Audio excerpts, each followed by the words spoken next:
So inevitably, life happens, things get off track. When we have our goals and everything's working out, life's great. But how do you deal with things when you feel like a failure because things didn't go to plan? How have you gotten through that situation in your life? Yeah, I think I've had to learn the hard way that setbacks can really be setups.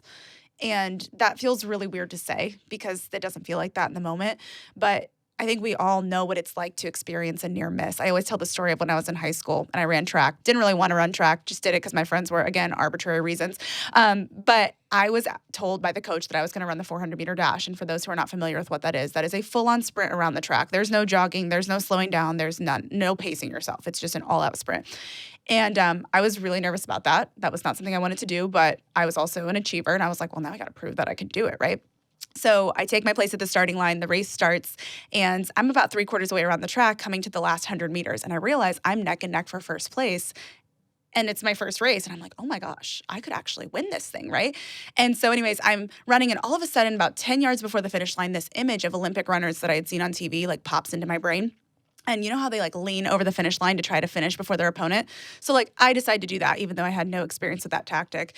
And so I lean and my momentum carries me forward and I fall, arms out. And my hands, my fingertips are like an inch short of the track. Bruised, skinned up everywhere. Everyone runs past me. I was about to finish first and ended up finishing dead last.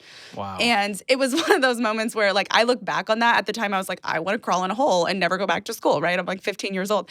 But that experience has stuck with me because I think it's a good lesson in like, we all know what it's like to fall just short of the finish line, to feel like I've got this, everything's going my way, I'm about to hit my goal. And then out of nowhere, a curveball comes, you trip over your own 2 feet, something holds you back, or you even have the realization of like, whoa, something's not right, this isn't right for me. So whether that's, and it can feel like a broken dream, and it can be embarrassing to feel like something just totally threw me off track.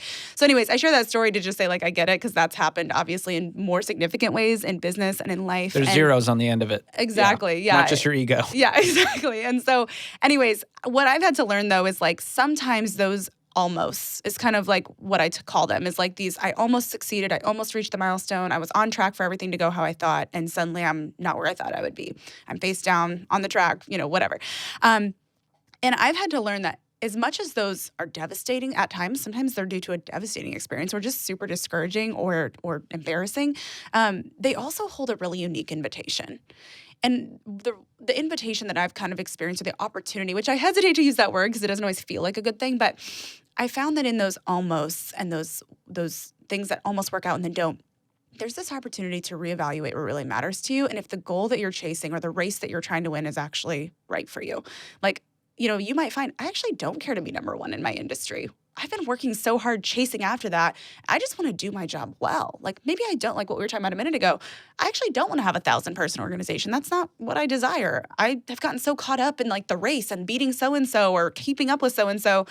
And this setback has actually given me the opportunity to pause and reevaluate and consider like, where am I going? And why am I going there? And if you can't answer that clearly, like that's where that kind of in-between or that unexpected interruption can give you some space that maybe you wouldn't have otherwise had you just kept going and kept racing and kept finishing, to really consider like, where am I going and why? And let me evaluate everything on my plate and all the commitments we've made, both as a person, but also, and as a leader, but also as an organization or as a business, and consider like, is that right for us?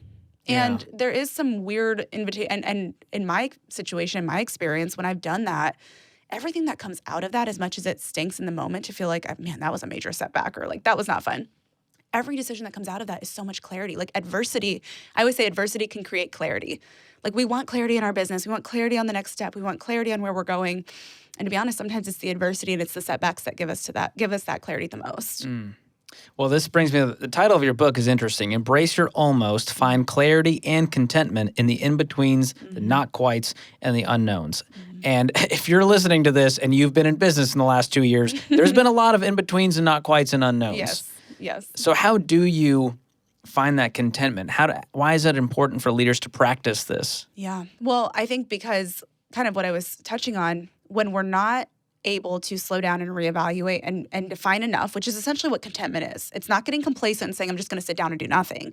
It's just saying, I've got to be content where I'm at and define enough so that I don't lean so far or hustle so fast that I don't finish well. I actually finish on my face, And so anyway, I think it's really key because if we're not content in the present and we don't have the discipline to self-regulate and to say, hold on, let me reevaluate where we're going and make sure that the goals we're pursuing are right and we're working at a sustainable pace and things like that. If we don't have that, we will drive ourselves into the ground and we will lack clarity on the future because it just becomes a chronic hustle. Yeah. It just becomes a nonstop production, a nonstop producing of outcomes, revenue, and that's all great stuff. But without the contentment piece, without knowing how to define enough in your present, you will start to lack clarity on your future. And when you lack clarity on your future, how can you lead anybody? You can't lead anyone into a vision if that starts to get cloudy because you're all discombobulated over here and you're lacking clarity on where are we going and why are we going there. And you always have to be reevaluating that as a leader every year, every quarter. Like otherwise, the next quarter, the next year, and the next 5 years kind of becomes a jumbled mess of just more and more and more. Yeah. So, and as you're talking about this, I keep thinking about the team that you're leading and how you're going to drive them into the ground and they don't have the clarity. And so they don't really understand why they're even doing all of this. They just feel like a rat in a wheel getting spun out and burnt out. Right. We're seeing so many people with this great resignation go like, this isn't it.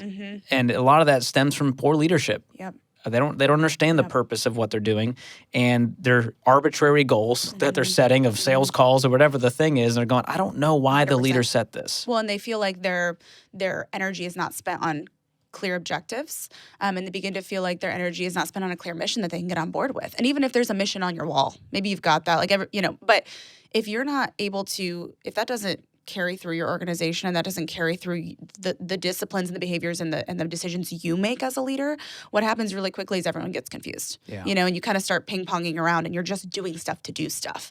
So that's why it's like, sometimes the setbacks and all the changes and the uncertainties give you the option. And I think as a leader, it's really key. And I've had to learn this the hard way with my small team is just like admitting like, hey guys, we're in a reset. Or I'm trying to work on getting some clarity and making sure we're headed in a clear direction and we're all on the same page. So like hang with me, give me your feedback, like inviting them into those decisions where it's appropriate and also admitting like your humanness in the process and saying, hey, I don't have like a crystal ball with like 100% clarity. I just got totally disrupted or something went sideways. So I've got to gather myself. We've got to process. I'd love to hear feedback and thoughts from you so that we can make a really clear game plan for where we're going and why.